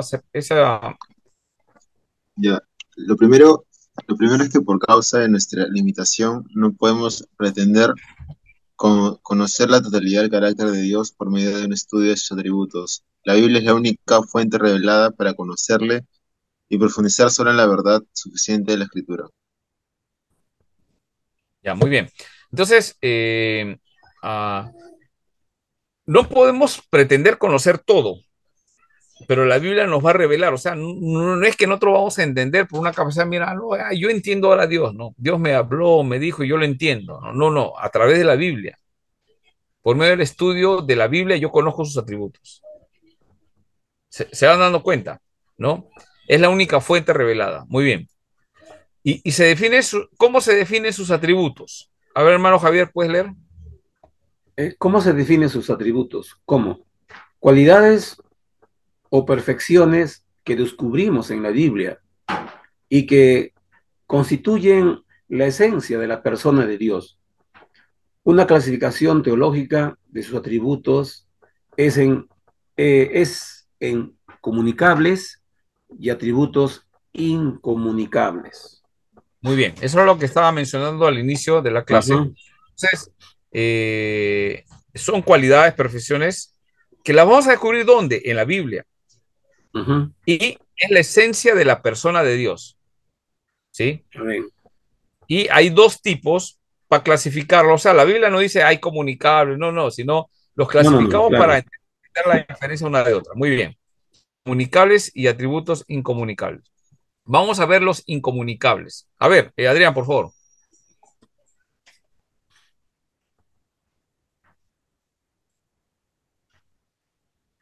Tu audio. Prende tu audio. Son aquellos que pertenecen solo a Dios. No existe Muy analogía bien. con la creación, en especial el hombre, por ejemplo, omnisciencia, omnipotencia, infinidad, etc. Ya. Es simple, ¿no? ¿Cuáles son los incomunicables? Son aquellos que solo Dios lo tiene. No hay una forma, algo análogo con el ser humano o con algo de la creación, ¿no? Es lo que nos distingue. Por ejemplo, la omnisciencia, ¿no? Omnisciencia es que solamente Dios sabe todo. Nosotros no, no hay nadie que sepa solamente Dios. Eso le pertenece a Dios. Eso es incomunicable. Pastor, Es omnisciente. Sí, yo podría añadir de esta forma. Sí. Los atributos incomunicables, quiere decirnos de que Dios no nos los ha comunicado o referido a sus criaturas, ¿no? A nosotros. Son aquellos No, que no en el se ha sentido, reservado para Él. claro, solo le pertenecen a él, pero que nosotros Exactamente. lo conocemos, ¿ah? O sea, que nosotros lo hemos, y que Dios también lo muestra. Dios lo Claro, amén. muestra, solo que en el sentido de comunicar no es que nosotros podamos hacerlo, o sea, nosotros nunca vamos a poder ser omniscientes, Ujú. nosotros nunca vamos a poder ser omnipotentes, infinitos. Nuestra inteligencia tiene un límite, el de Dios es amplio, no podemos, eso es incomunicable. A eso se refiere teológicamente, digamos, el término en ese sentido, ¿sí? Muy bien. Ahora veamos los incomunicables. A ver, por favor, lea. La, los atributos incomunicables. Ya hemos visto incomunicables. Bueno, claro, la unidad de Dios, la, la Unicidad, unicidad de Dios, la unidad de Dios, la autoexistencia de Dios, la infinidad de Dios y la inmutabilidad de Dios. ya muy bien. Claro. Esos son los atributos, ¿no? En antes es una definición. Ahora, ¿cuáles son esos incomunicables? La unicidad de Dios. Ahora vamos a ver uno por uno, ¿ya? Vamos a ver la unicidad de Dios. A ver, Adrián, por favor, lee. ¿Qué es la unicidad de Dios?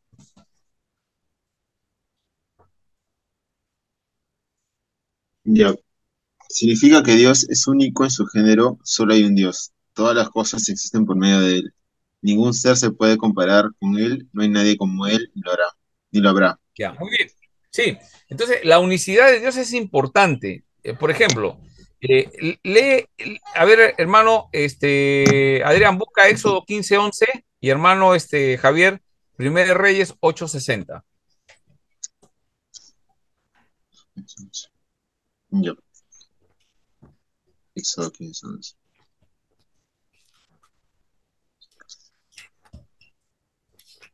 Éxodo 15, Éxodo 15. Ya pasó.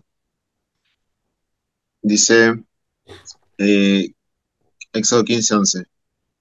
¿Quién como tú, quién como tú, oh Jehová, entre los dioses? ¿Quién como tú, magnífico en santidad, terrible en maravillosas hazañas, hacedor de prodigios? Primera de Reyes 8:60. Dice así, a fin de que todos los pueblos de la tierra sepan que Jehová es Dios y que no hay otro. Ajá. En realidad, no existe otro Dios. La Biblia enseña eso. No existe otro Dios. La gente hace otro Dios, ¿no? Una madera, pero después el Señor dice, no, pues, ¿dónde están esos ídolos que no hablan, no dicen, ¿no? Entonces existe solo un Dios, un Dios, es único, ¿no? No hay otro Dios, no hay otro, no hay, eso se llama unicidad de Dios. ¿Dónde se enseña? Ese es un atributo del Señor. Y esa unicidad es incomunicable. ¿Me dejo entender? Muy bien. Vamos a ver la unidad de Dios. A ver, ¿quién le tocaba leer? La unicidad de Dios. Conectado con la unicidad, Dios, que dice Dios, no solo es único, sino que es uno. Ajá, muy bien. Es interesante, ¿no? Dios no solo es único, no existe, o sea, no existe alguien o algo como Dios, no existe, esa es unicidad. Pero la unidad de Dios indica que es uno,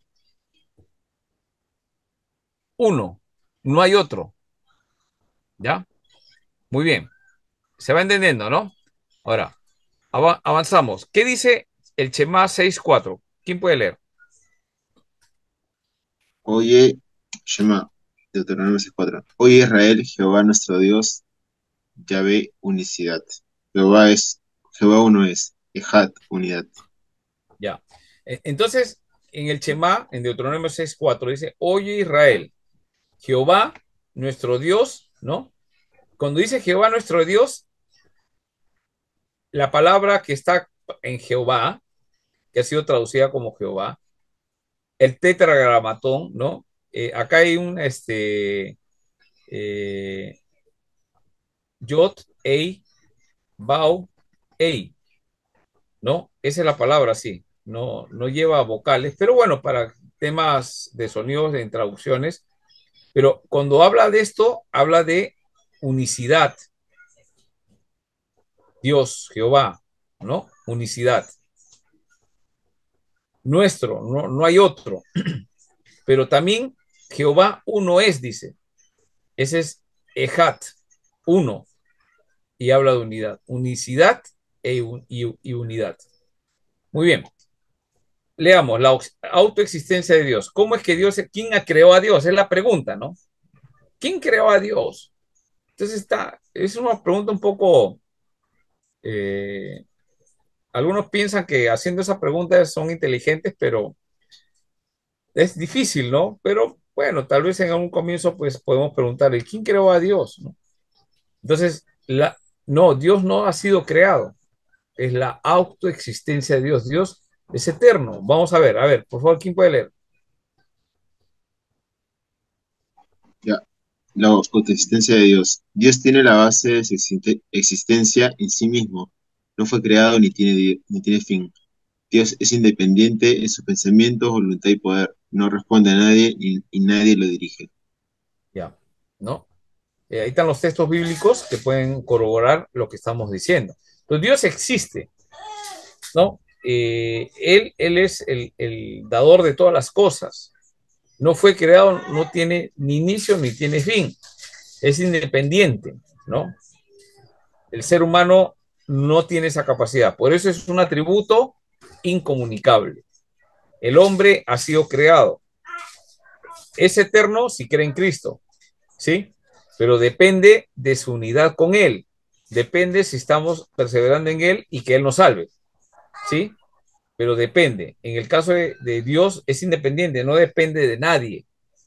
Su, sus pensamientos no son influenciados por nadie. Nadie le da consejo a Él, mejor dicho. Y esto es interesante porque a veces nosotros, cuando oramos, queremos decirle a Dios lo que tiene que hacer, ¿no? Y yo he cometido ese error también, ¿no? Cuando empezamos nos enseñan mal, pues alguien nos ha enseñado, no, pídele, dile que... Entonces uno que quiere como negociar con el Señor, mira, Señor, haz esto, porque este... Pero estamos cometiendo un error, le estamos diciendo a Dios lo que tiene que hacer. Entonces, yo necesito saber qué hacer y cometemos el error. Entonces, cada momento vamos conociendo a Dios, vamos entendiendo que Dios es independiente en sus pensamientos. Nadie lo aconseja. Nadie le puede decir, Señor, haz esto, haz el otro. Lo que sí nos enseña es que debemos orar. Él sabe, cuando nosotros vamos a Él, Él sabe desde antes, sabe lo que le íbamos a pedir o no. Entonces alguno dirá, pero ¿para qué entonces hay que orar? Justamente ahí es cuando el Señor quiere que nos acerquemos, le digamos, y ahí es en esa comunión que nos acercamos a Él, Él nos va a mostrar. Pero tenemos que dejarle hablar, pues. Uno de los errores en la oración es que hablamos y no dejamos que nos hable. La pregunta es, ¿cómo puedo escuchar su voz? ¿Cómo puedo saber? A través de las escrituras, a través de las escrituras, a través de lo que voy conociendo acerca de Dios, ¿no? Lo voy conociendo sus pensamientos, lo que Él me ha revelado, porque hay pensamientos, y como dice la Biblia, son pensamientos de bien y no de mal. Estamos pasando una tribulación, ¿no? Una situación difícil, Señor. ¿Por qué? ¿Por qué a mí? Entonces, ahí me viene el pasaje, sus pensamientos son de bien y no de mal. El Señor no me está poniendo esa situación para hacerme daño, sino para hacerme un bien. Pero ¿cómo es posible? Todas las cosas te ayudan a bien, conforme a los que aman. Los que aman a Dios, todas las cosas le ayudan a bien. Entonces, vamos conociendo un poco más después de la prueba cómo Dios actúa, ¿sí o no? Entonces, su voluntad, su poder, nadie le dice lo que él tiene que hacer, ¿no? No responde a nadie. Él él, así son sus decisiones. Él decide perdonar, gloria a Dios, perdonó, ¿no? Entonces, eso es importante, la autoexistencia de Dios. ¿Nosotros tenemos eso? No. Es algún atributo incomunicable. Vamos a ver la infinidad de Dios. ¿Quién puede leer, por favor? La infinidad de Dios. Se usa el prefijo de origen latino, omni, que significa que lo abarca todo. Él llena el universo, no está limitado ni por tiempo ni espacio. Dios no está condicionado por ningún tipo de límites. Todos sus atributos son perfectos e infinitos. Esa palabra omni, Omni. ¿no? Es un término latino para poder utilizarlo dentro de una terminología teológica para poder hablar, ¿no? Omni, ¿no? Omnipresente, ¿no? Está presente, pero omnis lo abarca todo. Entonces está en todo sitio, puede estar Dios, sí, es omnipresente. Él no está limitado. Nosotros, pero ¿cómo Dios puede cuidarme a mí y a la vez cuidar a otra persona? Así es, pues Dios. Nosotros no podemos hacerlo. No me imagino cómo lo hace, pero Él lo hace. ¿Se entiende la idea de lo incomunicable? Yo no entiendo cómo lo hace, cómo Dios puede estar en este momento. Estamos acá en Lima o en Huánuco, donde estemos, ¿no? ¿Cómo es posible que pueda estar en Lima y también en Huánuco, ¿no? Guiando al hermano Javier. ¿Cómo es posible que el Señor esté guiando al hermano Javier con el Espíritu Santo allá, a Adrián acá en Lima, pero él está en San Borja y estoy en Surquillo? ¿Cómo es posible que el Espíritu Santo es la infinidad de Dios? Es un atributo incomunicable, es omnipresente, ¿no? No está Pastor, condicionado por ningún tipo de límite. Todos sus atributos son perfectos e infinitos. Sí, pastor, hay un término que se ha entendido mal y se dice que Dios está en todo lugar, pero Dios no puede estar en todo lugar tampoco. Hay una cosa que su atributo no lo ah, permite estar. Por ejemplo, ya, en el infierno. ya. Bueno, pero él tiene control también, ¿no? Lógicamente, ¿no? Pero No se hablando escapa un punto, no se escapa de su poder, ¿no? O sea, si sabemos que, por ejemplo, sabemos que en la tierra el que reina es el enemigo, ¿no? El enemigo ya sabemos que está vencido, pero sin embargo todavía es el príncipe, dice, ¿no? De las tinieblas, el príncipe de este siglo, ¿no? Sí, y de ahí es donde la iglesia empieza a rescatar a las personas, ¿no? Sacarlo, pero él tiene el control, pero debido al pecado y las formas, no habita con ellos, ¿no? Son un poco difícil de entenderlo, pero sin embargo no pierde el control de eso, ¿no? claro. ¿No? Entonces, bueno, el tema de que está en todo lugar, claro, la referencia es a que él tiene el control, o sea, por más pecaminoso que hayamos sido nosotros, y nuestro pecado, el más aborrecible, el Señor igual nos limpió, Claro, en ese aspecto, ¿no? ¿no? Y nos limpió, ¿no? O sea, igual no hay pecado que va a limitar al Señor de la salvación, ¿no? Porque es la gracia de Él, ¿no? ¿Y cómo lo hizo? ¿Cómo hizo eso? Envió a su Hijo Jesucristo a esta tierra a humillarse, ir a la cruz y pagar por nuestro pecado. ¿Qué tenemos que hacer nosotros? Creer, la fe. Ni la fe es de nosotros, hermano, es algo que Dios manda, ¿no? Entonces Así nos es. regenera y yo puedo creer porque estoy muerto. O sea, yo estoy muerto, ¿no? En mi delito y pecado. Efesios 2:1. Estoy muerto. Un muerto, ¿cómo puede creer, no? Es imposible. Pero usted, Adrián, hermano Javier, ¿usted ha conocido a alguien que está muerto y pueda creer? No puede, no No funciona, puede. está muerto, no puede. Y Entonces, muerto, eso se dice, llama muerto en sus delitos, dice, y pecados, claro, dice. por el pecado. Estamos muertos Espiritualmente, espiritualmente. claro, No hay exactamente. capacidad de No hay reaccionar, capacidad, no hay no hay. voluntad. Entonces, ¿qué hace el Señor? Nos regenera por su gracia. Y cuando ya nos regenera, ahí pone la fe. Entonces, No es, ¿cómo es, pastor? Entonces, en este ya estamos tocando el libre albedrío, porque así nos estamos deslizando a ese punto. Entonces, el hombre está muerto. Entonces, ¿cómo? ¿Cómo? Porque podemos también tomar al bosque de huesos, ¿no? Que encontramos ahí en los profetas menores. Pero ya, cómo le infunde vida a ese? Porque En se tiene Ezequiel, que ¿no? pagar un precio. Entonces, el Señor ya pagó el precio. Y Sí. tiene que haber una voluntad humana para, para que dé vida, ¿No? signo de vida a esa persona Claro, si es que hubiera una voluntad humana para revivir a alguien, entonces la salvación está en el hombre en por el hombre. su voluntad de esfuerzo. Es por solo a gracia. Vamos a ir explicando poco a poco, pero acá voy dando un punto muy importante. ¿Qué cosa es por eso que toqué los puntos, ¿no? Es solo la gracia. O sea, ¿cómo aplica la gracia? La gracia de Dios hace todo. Dios hace todo, hermano. Dios nos da su gracia. Y su gracia es que, aunque estamos muertos, nos da vida juntamente con Cristo. Y podemos ser regenerados. Ahora respiramos, vemos y somos una nueva criatura. Nos ha regenerado. Ha enviado su Espíritu Santo. Es la obra del Espíritu Santo, la regeneración.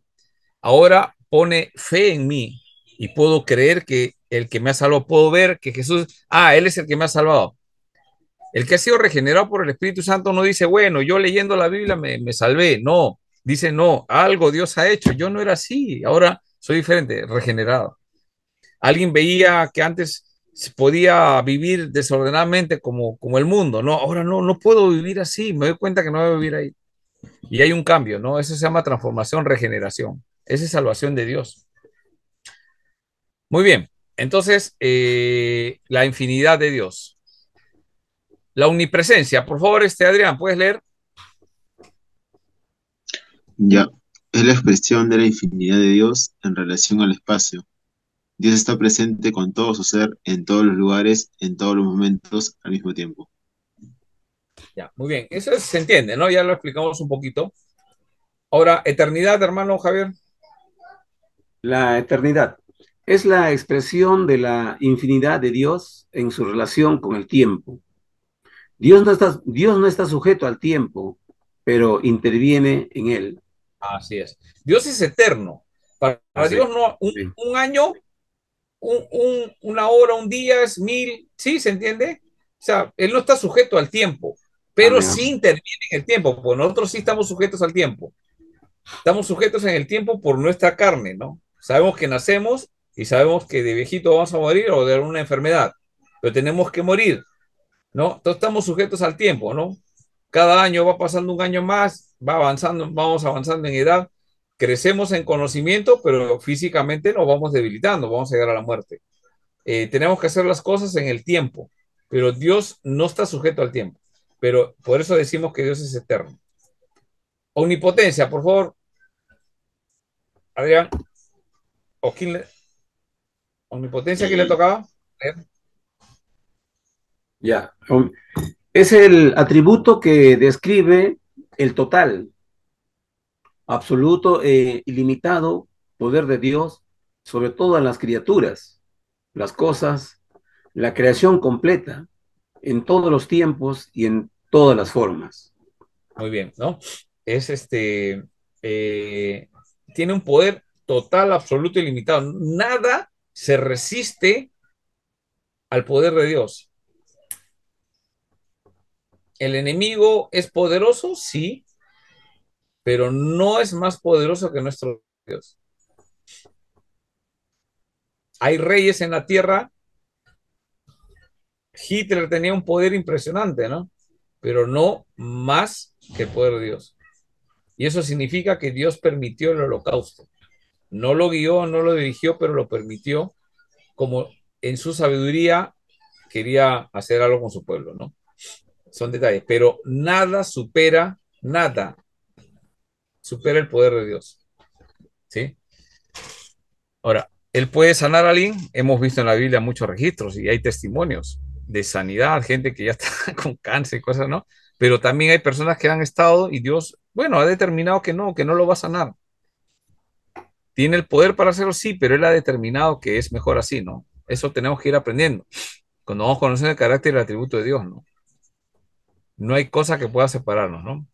Por eso Pablo decía, para mí el morir es ganancia, pero el vivir es en Cristo. O sea, hay algo bueno, sí. ¿Es bueno morir? Sí, pero hay algo mejor. ¿Qué cosa es vivir en Cristo? Interesante, ¿no? O sea, ahí está el tema que nosotros tenemos que lograr, ¿no? Llegar ahí, ¿no? Porque Pablo decía, pero si yo soy útil para el Señor, vivo, me quedo. Pero ¿qué cosa era para Pablo ser útil al Señor? ¿Alguien se acuerda? El ¿Cómo era servir, la vida de Pablo? Claro, servir. imagínense, si él se hubiera muerto, no hubiera escrito. Bueno, otro Dios levanta, pero eligió a él para escribir. Pero que para él el vivir es Cristo, o sea, ser Mm. útil. Pero ¿cómo vivió Pablo? A Pablo lo masacraban. En Listra lo agarraron a pedradas, hermano. En Corintios, los hermanos que él había enseñado ahora lo están atacando. Están diciendo que es un falso apóstol. A donde iba, encontraba la suela de su zapato. ¿Quién era la suela de su zapato? Los judíos, los Ujú. judaizantes, que movían a la gente. Él decía, esto es así, no, así no es. Dios le guía, no, así no es. Y llegó tanto que los corintios pues empezaron a dudar acerca de su autoridad, ¿no? Y eso duele, ¿no? Estando, sí, pastor, Como seres humanos. estando en prisión en Roma, escribe las cartas a Paul, entre ellas, pues, Éfeso, el mismo, la carta de Filemón también, pero Claro, la cárcel de Roma, por el clima de Roma, es una cárcel fría, bien frígida. Un claro. invierno atroz tenía el clima de Claro. Roma, Y estaba próximo para morir, o sea, él próximo está para diciendo, morir. para mí el morir es ganancia, pero para mí el vivir en Cristo. Entonces, ¿dónde estaba viviendo? En condiciones hasta en la cárcel, ¿no? O Así sea, es. es impresionante, ¿no? Entonces, él confiaba en esa omnipotencia de Dios. Por eso que él dice, ¿no? Yo he orado 3 veces. ¿Qué he orado? Por 3 veces para que Dios le quite el aguijón que tenía en la carne. Pensamos que es una enfermedad que él tenía y parece que era una enfermedad en la vista, ¿no? Pero ese era un aguijón que le dolía, la infección, imagínese, que lo limitaba, que lo hacía débil. Él dice que ese era un mensajero de Satanás, dice que venía como para derribarlo, pero en esa debilidad dice que él descubrió algo, el poder de Dios. Se veía con más grandeza, ¿no? En su debilidad. Entonces es un hombre que tenemos que aprender mucho porque eso es entender la omnipotencia de Dios. Dios lo podía sanar, sí, pero decidió que no. Era el hombre, o sea, ¿qué hacía Pablo? Sanaba gente, sanaba gente. Sonaba Y gente. no creen que muchas personas dirían, bueno, sana a otros y él no se puede sanar. Mira, no ve, lo golpean. ¿Dónde está su Dios, no? Ahí está la clave, ¿no? Él aprendió eso, omnipotencia. Omnisciencia, por favor, Adrián. Adrián se Ya, arrebató el dice, Señor, me parece. Allá. es el, es el atributo por el cual Dios lo sabe todo. En él existe la total y absoluta sabiduría en toda situación, en todo tiempo de cada criatura y todo lo creado. Salmo 147, 4 al 5 y 1 Juan 3, 19, 20. Su conocimiento es independiente, no dependiente, nadie lo instruye. Isaías 40, 2 al 14 y todo está descubierto ante él. Hebreos 4, 13. Ajá.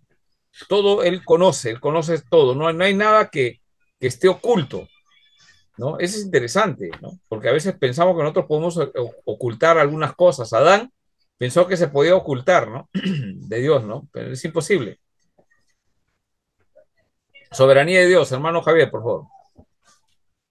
La soberanía de Dios. Dios es soberano y ese atributo es como los demás absolutos. No muy caliente. Él hace su voluntad en su creación, pero esta no es al alzar, sino que está guiada por su total y absoluta sabiduría. Así Soberano. es. Es Daniel soberano.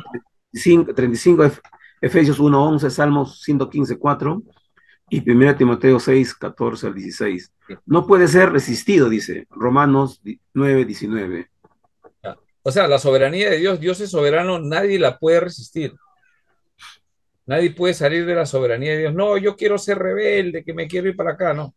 Ah, se le reveló a Dios, sí, se reveló, pero esa es la soberanía de Dios. Dios permitió que esa persona. Ahora, por ejemplo, en Romanos, ¿qué dice Romanos 1 brevemente? Romanos 1.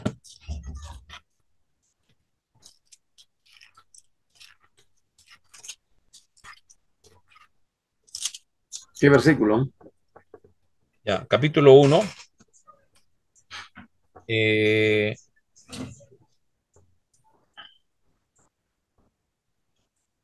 Versículo 21, ¿ya? Si conocemos el contexto, habla la ira de Dios, ¿no? Versículo 18. Se revela desde el cielo contra toda impiedad e injusticia de los hombres que detienen con injusticia la verdad, porque lo de Dios se conoce, es manifiesto, pues Dios lo manifestó. Pasamos al 21, dice, pues habiendo conocido a Dios, no le glorificaron como a Dios ni le dieron gracias, sino que se envanecieron en sus razonamientos y su necio corazón fue entenebrecido. Profesando ser sabios, se hicieron necios. ¿Qué hicieron? Esos son los malvados, pero, hermano. Esos son los malvados. Profesando ser sabios, se hicieron necios y cambiaron la gloria del Dios incorruptible en semejanza de imagen de hombre corruptible, de aves, cuadrúpedos y de reptiles. ¿Y qué hace Dios en su soberanía? ¿Los puede corregir? Sí, pero en su soberanía decide hacer algo con los malvados. Los Con entregó, dice. los Salmo 1, en el versículo 1 dice, bienaventurado el varón que no anduvo en tres cosas, ¿no? Camino Los de malos. escarnecedores que se burlan de las cosas de Dios, ¿no? Camino de pecadores, ¿no? Y dice, por lo cual, ¿qué hace Dios? Los entrega.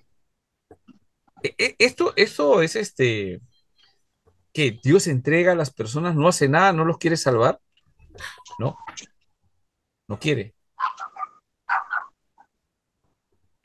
O sea, alguien que está en pecado, ¿qué hace Dios? Los entrega. ¿Para qué los entrega? Para que sigan Señor, pecando. el pecado le reclama. Satanás reclama. Satanás reclama porque es esclavo del pecado. Claro. Y Dios Pero tiene que entregarlo.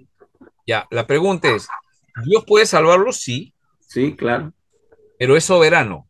Es Y soberano. él dice que estas personas que cambiaron la gloria de Dios por la gloria de hombres, ¿qué hace? Los entrega Sí. a la inmundicia. ¿Sabes qué está haciendo acá Dios? Los está castigando. ¿Cuál es el castigo? Sigan fornicando, sigan teniendo relaciones homosexuales, sigan pervirtiendo, sigan drogándose, sigan fumando, sigan juergueando, a ver los juergueritos, ¿no? Sigan, eso da miedo. Y es cuando vemos esto que su soberanía de Dios dice, los entrega a la inmundicia, para que en la concupiscencia de sus corazones, de modo que deshonraron entre sí sus propios cuerpos. Cambiaron la verdad de Dios por la mentira, honrando y dando culto a las criaturas antes que al Creador, el cual es bendito por los siglos. Amén. Por esto Dios los entregó ¿a qué? A pasiones vergonzosas. Pues aún sus mujeres cambiaron el uso natural y ya conocen el contexto, ¿no? Dios Pastor, los entrega. en el ¿Cuál es el versículo castigo 20, de ellos? Que sigan pecando. en el versículo 26 y 28 se repite también la palabra, los entrega, los entregó, dice. 26 y 28 repite ahí 3 veces en ese pasaje, los entrega, los entregó. Ya, 28. No aprobaron tener en cuenta a Dios. O sea, no tienen en cuenta a Dios. ¿Sabes qué hace Dios? Los castiga. ¿Cómo los castiga? Sigan haciendo lo que están haciendo. Los entregó, dice. Eso es terrible, ¿no? O sea, el hombre está muerto en delitos y pecados y está haciendo ahí, pero como se le ha presentado y han rechazado a Dios, o sea, el peor pecado es el pecado de incredulidad. ¿Qué es la incredulidad? Rechazar a Dios, no aceptar su voluntad. Dios los entrega. El castigo es, sigan pecando, sigan teniendo relaciones homosexuales, relaciones prohibidas, ¿no? Todo lo que dice ahí. Hagan cosas que no convienen, hagan más, ¿no? Diviértanse, saquen, vivan, hagan esas cualidades. No quiero mencionarlas, ¿no? Pero ahí está. Versículo 29. Atestados de toda injusticia, fornicación, perversidad, avaricia, maldad. llenos de envidia, homicidios, contiendas, engaños, malignidades, murmuradores, detractores, aborrecedores de Dios, injuriosos, soberbios, altivos, inventores de males, desobediente a los padres. Eso es lo que más tristeza me da. Desobediencia a los padres ya se relaciona a hijos, ¿no? Gente, un síntoma de que la sociedad está decayendo es hijos desobedientes. Mamás que permiten que los hijos engañen a su papá. El papá dice, no va a tal sitio. Y la mamá le dice, sí va a ir. Hijo, anda nomás. Yo te voy a abrir la puerta a la hora que vengas en la mañana de donde venga, donde tu papá te ha dicho, no, ven nomás. Y algunas lo hacen escondidas, ¿no? Desobediencia a los padres. Bueno, listo, esa es la soberanía, no puede ser resistida. Inmutabilidad, por favor, Adrián. Ya. Es el atributo que implica que Dios no cambia, es el mismo hoy, ayer y por los siglos, su carácter, sus designios, su voluntad, sus planes. Cuando algo cambia, se altera, ya sea para mejorar o empeorar, pero Dios es perfecto, no se puede hacer mejor y nunca disminuir. Ahí hay unos textos, Salmo 102, versículo 25-27, Ah, Malaquías no sé, 3:6. pastor. Ahí está. Sí, sí, Salmo 102, 25, 27, Malaquías 3:6. sí. Creo que la diapositiva está un poquito gordita, la voy a hacer correr para que bajarla, para que entre todo, ¿no? No, pastor, o sea, sí se ve bien, pero hay como unos cuadros que están moviendo. Creo que es el Sí, no, control del...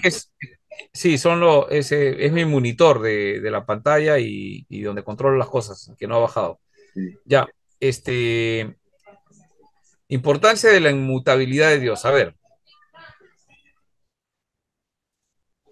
ya. Importancia de la inmutabilidad de Dios. Su palabra no es como la Dios nuestra. no cambia, ¿no? Es la idea de inmutabilidad es que no cambia. ¿Cuál es la Sí. importancia? A ver, Su palabra no es como la nuestra. Números 23:19. La salvación es provista y es sostenida por él. Romanos 3:23, 8:28, 39, 2 Corintios 5:21, Gálatas 1:8-9, Efesios 1:13-14, 3 del 11 al 12 y Filipenses 1:6. Como hijos intercede por nosotros y nos restaura. 1 Juan 1:9. ya, muy bien. Espera un ratito, voy a reducirlo la diapositiva. Ah, Ya, pastor. creo que acá lo puedo disminuir un poquito. Ya ver.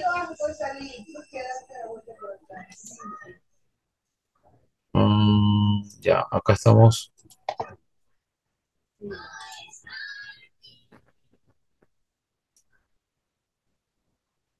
Ya, bueno, creo que, bueno, después voy a tener que hacer, ya, la importancia, ¿no? Muy bien. Hasta ahí hemos visto los atributos. Ahora vamos a ver los atributos comunicables en esta segunda parte. Vamos a tener un pequeño receso. ¿Ya? A ver, les propongo algo. Hoy día yo quisiera poder terminar a las 9:30 porque tengo que atender un asunto urgente a las 9:30. Entonces, quisiéramos descansar unos 5 o 6 minutos para ir al baño o tomarse un cafecito, algo. Volvemos a la clase 9 en punto. 9 en punto, volvemos a la clase y tenemos clase de 9 a 9:30.